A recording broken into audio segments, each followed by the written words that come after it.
Please welcome writer-director Noora Niasari.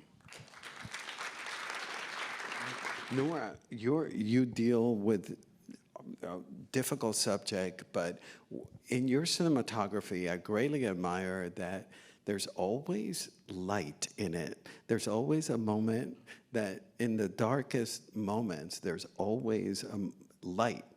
Can you tell us about that aspect? Thank you for noticing that. Thanks for everyone who stayed behind. You know, for me, it was always important to balance the light and dark, both in the story and in the visual storytelling of the film. And with my cinematographer, we were really conscious of, you know, each frame having shadows and lightness and different color temperatures, and so that the film isn't really steeped in darkness and a sense of victimhood. Like, I always wanted the film to be ultimately a hopeful one. And so those choices were always really important for us. Yeah, and even in the last scene that we just saw, there is light coming in. And yeah, and I think you might notice that, like, at the beginning of the film, like over the trajectory of the film, that there's more light that comes into the frame, that by the end of the film there's all this daylight, and in their new house there's sunlight and a sense of like opening the curtains instead of closing them, and, you know, letting the outside world in. And so those were really conscious, really conscious decisions. And in the script, you mentioned that for every dark scene and traumatic scene we have a scene of exaltation, of her dancing with her daughter, of happiness. You know, can you tell us about scripting that and balancing? Yeah, I mean, in the script, it was, you know, for me, it was very hard to write this story, obviously, because it's a very personal story, and in a way, it's like I had to write those lighter scenes, you know, for myself, but also because I knew that that's where my mother got her strength, was from the Iranian dance, from the poetry, from the music, and, you know, all of those things we lived. You know, it's very emotionally true to our experience.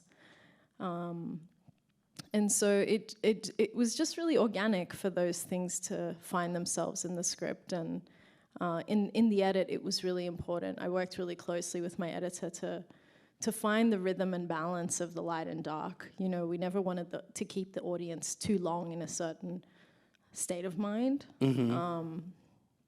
And so that's why those dance sequences are so vital to the film, and also just showing the beauty of the connection between the mother and daughter, the beauty of Iranian culture, and SHAYDA reclaiming those parts of her heritage as a way of, you know, making, setting her own path, setting her own destiny, you know, that self-determination. So, yeah, it all kind of came together quite organically. I admire the specificity of the whole movie takes place in a women's shelter, and at the same time, it's 2 weeks of the Iranian New Year's, Nowruz. You know, can you tell us about the importance from you to focus it so specific in the shelter and also the 2 weeks of the New Year's? Yeah, I mean, you know, when I started this process, it was in 2017. I asked my mother to write a memoir, and it was around 50,000 words by the time I translated it, and it tracked 10 years of her life. You know, it could have been 10 feature films. But I always, like, even from the outset, wanted to focus on the world of the women's shelter.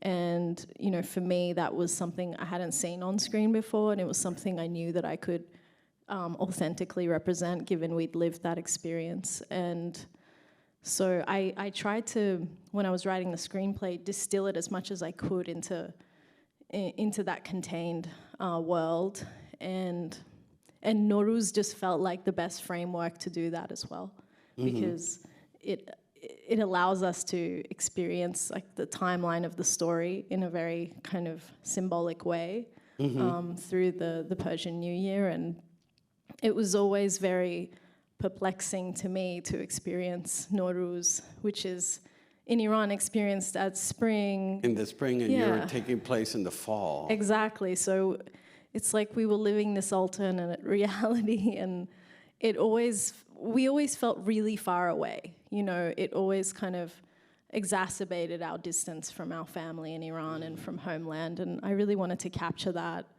And we found a new meaning in Nowruz. You know, it was about shedding, letting go, and which you use beautifully, symbolically, the tree always out the window, and they poetically talk about the leaves and shedding and the new beginning. Thank you. No, it was a very unglamorous process because we were actually shooting the film in winter. Autumn had already passed. So during autumn, I was walking around my neighborhood in the gutters, like collecting all of these leaves. We had cars full of garbage bags of leaves, and all of my assistants, everyone just collecting leaves so that we could make it seem like it was happening in autumn. It was a very unfortunate situation that the production ended up in winter, but anyway, that's sort of the unglamorous part of filmmaking that I just thought to share for some reason. You mentioned that you translating your mother's writings. One of the most poignant moments in your film is the translation sequence, where she listens to her story being translated and read to her. Can you tell us, to me, it's such a pivotal moment in the film. Can you tell us about the translation sequence? Yeah, certainly. You know, when I was writing the screenplay and also researching, you know, my mother actually gave me a suitcase of all of her court documents. Like, she'd kept everything after 30 years. And it was like a treasure trove. And when I went through it, I found these affidavits. And some of the translation scenes, it's like word for word of her experience. So it was really vital to show those scenes, because it was about her coming into her own, her finding a voice and an ability to advocate for herself in so many ways, and also just that sense of like being watched. Like, even the translator isn't necessarily safe to rely on in terms of, you know, being in the community or not. And, you know, this is a very common experience for women from non-English speaking backgrounds living in women's shelters who need to clarify things. And, you know, I thought it was, you know, really pivotal moment for SHAYDA's journey to show those. Yeah, and it's so empowering to, I mean, I get emotional thinking about it, that she says, no, that's not correct. She's, in that scene to me, she starts learning to stand up for herself and to speak for herself, correct? Yeah, exactly. I mean, I think for so much of her life until that point, I'm talking about the character in the film, not my mother, but, you know, you're told how to be in the world and how to behave and how to, you know, just exist. Like, you don't really, there's such little opportunity to pave your own way, and that includes how you speak, how, you know, and what is your truth. And so that was really fascinating for me and important to capture in terms of her journey of coming to that place of inner strength and, you know, self-determination. I mentioned to you before the Q&A that I greatly admire your subjectivity in the filmmaking process, the aspect ratio, and us immersing into her point of view. Can you tell us about arriving to that moment and how other ways you create this subjectivity with the main character?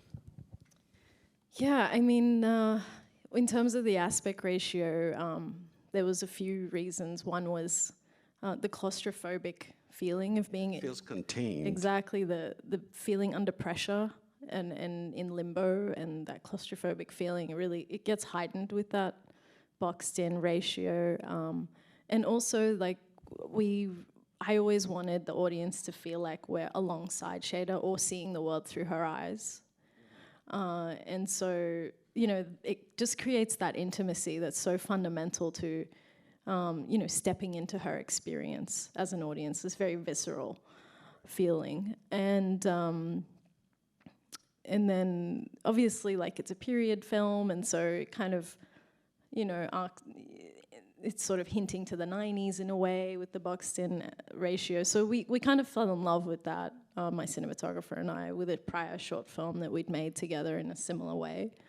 And I was really inspired by Andrea Arnold's films, like American Honey and, you know, Fish Tank, and the way that she explores this radical female subjectivity in her films was very inspiring to me, and something that, you know, we really studied in terms of Robbie Ryan's cinematography, and the fact that you only ever,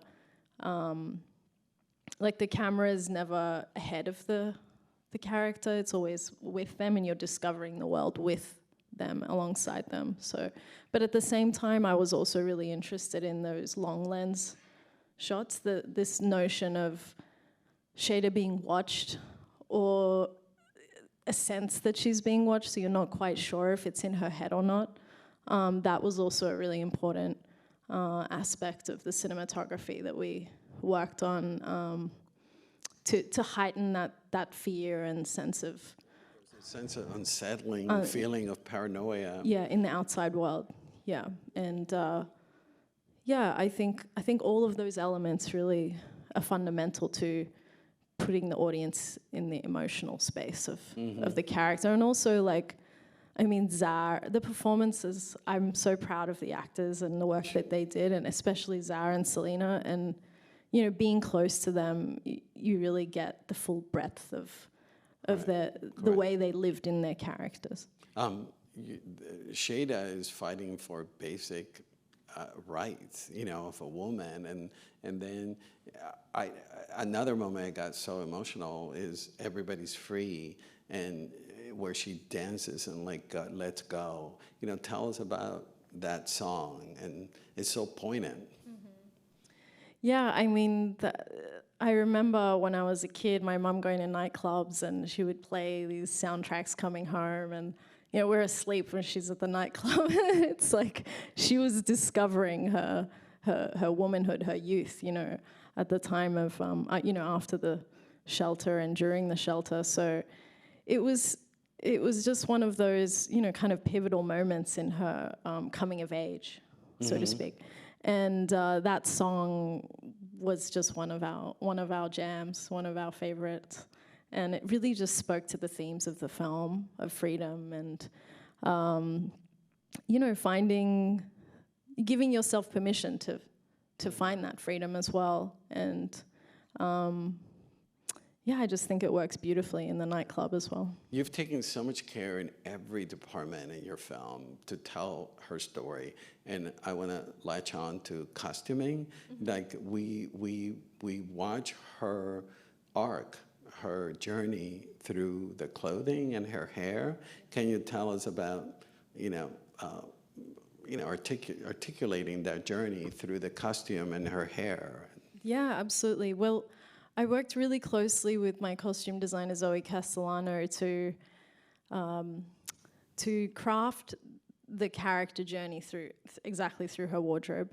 And it was really, in a way, the concept was about Shayda kind of finding a sense of comfortability with her silhouette, like actually expressing her silhouette in her clothing. And we were very inspired by Farrokh Farrokhzad, who's an Iranian poet and feminist poet, and her fashion. And yeah, like throughout the film, you kind of see there's like baggy clothes, dark clothes, and as it progresses, there's like floral, there's dresses, there's, you know, hip-hugging skirts, and it's really about her coming into her own in terms of her femininity. Sequin dress, and just feeling comfortable in your skin, and also having the confidence to, dress how you wish, you know, and also to wear your hair the way you wish, you know, like these seem like simple things, but for Iranian women, especially in that era,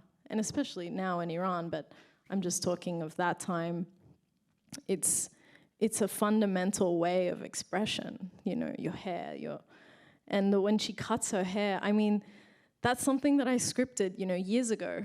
I started writing the script in 2018, and it became such a pivotal symbol of the women life freedom revolution, and it was just one of those things when we were in the edit where it just found this whole other meaning because of what was happening in our home country. But you know, in the film, it's really about her finding a disguise and a way to express herself in a different way, and not wanting to be recognized, and, you know, wanting to, I guess, find a new way to be in the world. And yeah, so the costumes, it was also about the colors as well, the colors of the costumes, and, you know, despite the dark themes of the film, injecting as color in as many kind of aspects of the storytelling, whether it was the production design or the costume, or we just didn't want it to be like a bleak film steeped in victimhood. We wanted to really celebrate culture and womanhood and independence and freedom. Correct. There is such amazing camaraderie between the women in the shelter, and we noticed that they come from different classes and different backgrounds, but they all have something in common that bonds them. Can you tell us about that aspect of the story? Absolutely. It was something that was always really important to me, to show the reality of women's shelters, that it is very multicultural, that that domestic violence doesn't discriminate, you know, it affects all cultures, all different economic backgrounds, and that was reflective of our experience. And also during the writing process, I had many hours of conversations with this woman, Deidre, who's like a godmother to me, and she's actually the inspiration for the Joyce character, the shelter worker. She became a close friend of my mother, and still she's a close friend, and she shared many, many stories of her, you know, 25 years in the women's shelters. And so every single woman that you see in the shelter is either inspired by someone we were in the shelter with, or she was. And even the shelter fire is something that Deidre lived through. And it was very much like an amalgamation of our experiences. Everything is coming from a place of authenticity and truth, and I hope that the film, you know, can allow people to kind of think outside the cliches around domestic violence and who it affects. You know, it affects all of us. It's not exclusive to Iranians or, you know, Vietnamese, or, you know, so it's just about an awareness that we need to really start paying attention. There must have been so much pressure on you, first-time filmmaker, and all these choices that you had to make, and then I'm just curious, was filming triggering childhood memories, and how was that for you? How were you able to balance it? Every day was a challenge, and I didn't anticipate how challenging it would be to make this film, especially being on set. You know, I'd done a lot of therapy in the writing of the film, and I had my therapist on set for some of the shooting time, but, you know, no matter the preparation that I did, there were just some moments where the performances felt so real that I was just taken back to that 5-year-old version of myself, and I would have to step off set and, you know, have a cry and breathe and have the support of, you know, either my partner or the therapist or someone, to be able to come back and be a leader and direct actors. And it was like I was living these parallel lives, you know, and it was very challenging because, you know, as you know, making a feature film is stressful enough, and then, you know, you're dealing with all of these emotional hurdles at the same time. So, and that kind of continued into the edit, but I was so lucky to work with my editor, Elika. I wish she was here. She's she's actually based in Redondo Beach. I brought her out to Australia for the post-production, and she just made me laugh. She's a really funny woman, like, and she just had this ability to make me laugh. And yeah, she just helped me kind of overcome this darkness that I had carried through the shooting. So I would say the editing was like a really healing process, because I had her and that sisterhood, and also the revolution was happening in Iran, which gave us so much motivation to finish the film.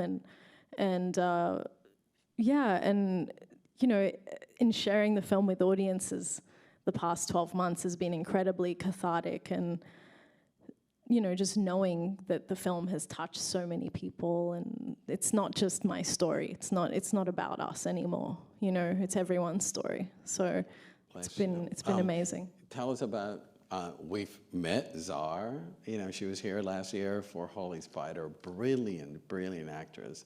And she continues showing us how brilliant she is in your film. Telling us about casting her.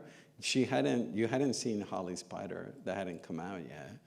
No, it was before Holy Spider was in Cannes. I think it was in January or February of that year. And we had searched all of Australia for SHAYDA. We couldn't find her. And then I shared the screenplay with an actress friend, Golshifta Farahani, and she's the one who recommended Zar. You should look at Zar's work. And I was like, oh, okay, I think I've heard of her, you know. And I got a few of her reels, like from her agent. I asked her to audition. Like, she put down a tape and... She auditioned. Wow. She even did a callback. Not because I wanted her to. That was like producers wanting more. But I knew from the first 10 seconds of her first audition that she was SHAYDA. Like, there was no doubt in my mind. And it was because of the way she just captivates you with her eyes, with her expression, with her emotional world. The internal, the internal that last processing. Scene with so much transpires with her just looking at the camera. You know, can you walk us through, was that you scripted and you told her what emotionally she should be going, or? Honestly, like, there's so much in the film that's not in the script because she just brought so much to those words. Like, she brought them alive, and the emotionality of every scene, she brought so much of her own experiences too. You know, she's had a very very traumatic experiences herself, and shared a lot of stories with my mother, and we just had this unspoken bond and sisterhood. And when you ask, did we talk through the emotional beats of that? No, we didn't, because we understood. There was an understanding, I think, about those moments that I think it just came down to our shared experience of trauma and overcoming it and living with it. And so, yeah, I can't say that and I don't like directing in that way. But I think it was just really supporting her to find those moments. And I loved working with her. She was incredibly collaborative and always challenging me, and I challenged her, and we just had a really beautiful synergy. And the young actress Selena, who plays the daughter, she's brilliant. Tell us about finding her and working with her. I know that through editing, you shielded her. So when we see, very traumatic scenes, she's not involved, but tell us about working with her. She was a remarkable discovery, 6 years old, when she auditioned. And, from the first audition, I could sense her emotional intelligence and the way she locked into a situation. And, from the very first time I met her, I just knew she's Mona. Like, there was no doubt. Because she cried in a situation I gave her, and 10 minutes later, she was able to dance. Like, she understood acting and like switching between emotional states. But at the same time, she came from a really happy family. She'd never been through anything like what's in the film, and I took it upon myself to protect her throughout the whole journey. And we did a rigorous rehearsal period, kind of like a child acting workshop, but, you know, peppered in, finding all these alternate scenarios for her to respond to, so that she's never exposed to any of the challenging scenes in the script. Even down to like the last scene, she never crossed, I made sure she never crossed paths with the father character. They never saw each other there. And she thought it was a hospital where she was visiting her friend who had COVID. And she was crying because she was upset for her friend being sick, you know, like she didn't know that it's a prison and blah, blah, blah. So that's kind of the rigor. But working with her, it was like working with an actor. She was such a professional. She never complained. And honestly, she put a lot of the adult actors on notice. So they were like, oh, I better bring my A game, because she was always incredibly present and living moment to moment, as kids do. But I was lucky to work with my assistant. We had a rapport that she was really working very closely with Selena when I was working with the adults, and we had a very good dynamic in that way. She became kind of her like older sister on set, and she was very supported. She had a really fun time, and she still doesn't know what the film's about, but I told her she's nominated for an Australian Academy Award a few weeks ago for Best Supporting Actress, and she's like, oh, what does that mean? Why does it matter? And I was like, I don't know. You know, it's like, I just said, oh, we're going to have a great party, and that's all that matters, you know. So she's sweet. Adorable. She's a sweetheart. You mentioned your mother wrote all these diaries. Was she involved in the process of you writing the screenplay? Did she kept telling you, don't do this, do that, etc.? He didn't say it like this. He said it like that. Yeah, that happened quite a lot. I mean, she was a consultant, so she would read each draft, she'd give me her notes. Some of them I took on board, most of them I wouldn't, because she's too close to the material. I had to be the objective person in the mix, and like... So were there moments that you had to tell her, no, this is not... yeah. And it was hard, you know? Imagine telling your mom, no, we're not going to do it like this. But it's my life. Oh, but it's a film, Mom. You know, it's like it was a real challenging process, but you know, also a really beautiful one, because we were able to discover so much together. And I also made sure she wasn't on set very often for those reasons. Like, she was on set twice. Once was for the fire jumping night. She has a cameo. She's wearing that red jumper. She's dancing. Okay. Mona's looking up at her, smiling, and it's kind of a meta moment. She loved that. And then there was another time where she was an extra in Ellie's house at the New Year's party. Yeah. And I remember she commented on what one of the actors said, and like in front of everyone, she's like, you know, he would have said it like this. And I was like, Mom, I'm directing, like, let me do my job. Like, and then I was like, no, you're not coming on set again. But no, she was a really good sport. Like, her presence was always on set. She made all the food. She was like advising on costumes. She was talking to Zara offset, you know, sometimes. And, you know, her spirit was always there. And then in the edit, she watched, I think, a later rough cut.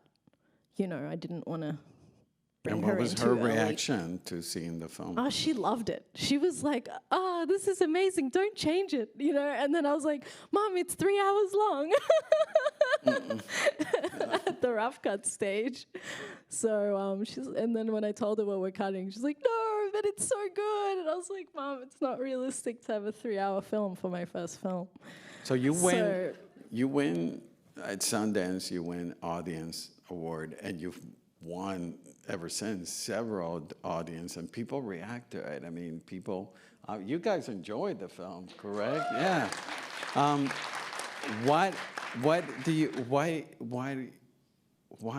you think people are reacting to your film? It's so specific to your story and to women's struggle in Iran, and people are I think it's an experience that crosses cultures. You know, I think people respond. They see their mother in it. They see their daughter in it. They see, you know, the celebration of culture. They see the sisterhood and the friendships of the women in the shelter. I think there's, and also obviously, unfortunately, domestic violence is something that affects a lot of us. And so from what I've heard with speaking to audiences, it's giving people the confidence to actually speak up and find some agency in a situation where you often feel so much shame and silence in your experience, like you're so alone in it. But the film, it's singing out to people, you know, it's giving voice to people, and I think that's, but also to men. Like I've had some, you know, grown men like bawling their eyes out after a screening, like, oh, I was, you know, I was experiencing domestic violence as a child, but I never really like processed it emotionally until I saw your film. And, you know, it's crossing cultures, genders. In Korea, I had young women, because it's a really big issue in Korea, and there's a real feminist uprising there. And so the young women were like ecstatic to see the film, and they were like chasing me down the hallways for autographs, and I was just like, whoa, this is something I did not expect, you know. It was really powerful, and it's a real gift to be able to share something of yourself, but realize that it's just so universal. Yeah, and then you're planning a trilogy. Can you tease a little bit about what we expect in part 2 and part 3? Yeah, certainly. So it's a trilogy about Iranian women. The first is SHAYDA. The second is Raya, which is an adaptation of a Iranian-American novel of the same name by Mahsa Rahmani Noble. And it's a kind of Thelma and Louise, but with 2 Iranian women in exile in France. And one happens to be a former queen of Iran. So it's got this grandeur and lightness and female friendship story at the heart of it. And the third one is a biopic, which I can't really talk about, but yeah, keep your eyes peeled. Yeah, and Czar may be part of the... Czar is actually part of the second one already, so we're going to be shooting that this year. And Czar is the casting director, because she's a casting director. Yeah, she was actually, you probably already know. She was here, yeah. Yeah, so she's been amazing. She helped us cast our leads, and I'm definitely going to work with her on the third one. Fantastic. Yeah. Well, I met what I said earlier, that you're one of the greatest up-and-coming filmmakers, the greatest voices I've seen in a while. I mean, it's just shocking that this is your first film. Wow, thank you. I'm so honored to hear that. And can't wait for what's coming down the pipe. Thank you, Roger. And you'll come back. Yes, absolutely. Excellent. Well, thank you. Wait. Thank you for being here. Thank you, everybody. Thank you.